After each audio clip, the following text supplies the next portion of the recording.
Hey, Bruce. So, Bruce, you're going to take your Spey rod cast here. What would you use in a run like this here? Well, like I said before, I don't really think the fly matters. Yeah.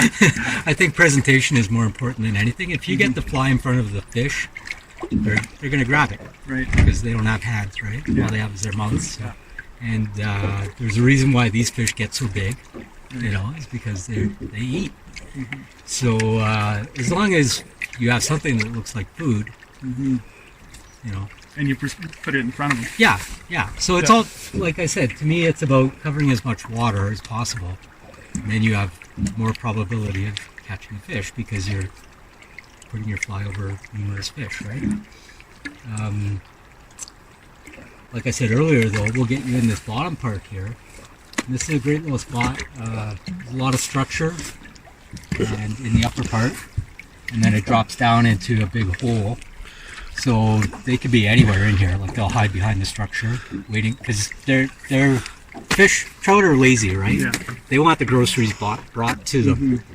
So they sit behind things. They sit in seams. Like they're not out in the heavy current, just sitting there waiting for food. They're waiting in tactical spots to grab food. Yeah, especially where the food comes to them. Yes.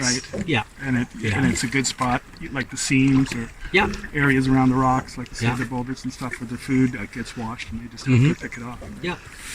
So I'm going to use my single-handed 9-weight or 6-weight 9-foot rod, and just try a little pumpkin seed woolly bugger. Orange seems to be pretty popular right now. So Yeah. It's a perfect attractor fly. yeah, exactly. And it imitates everything. Yeah. See fish rising, and you're trying to cover them with a dry fly. One thing you got to think about, where you see that fish rise is not where he's holding. So I just think back to when I was a kid. I used to stick my hand outside the window when we were driving, and if you got your hand behind the side view mirror, you know, it's nice and calm, but as you tip your hand up and the wind catches it, you go back, right? That's right. So it's the same thing with a fish. When they're behind a rock or any type of structure where they're, you know, looking for food, when you see them rise, they've actually come back in the current, and then they go back down to that spot.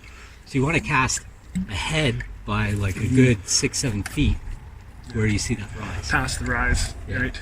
Yeah. Yeah. And then bring it back. Yeah. Awesome.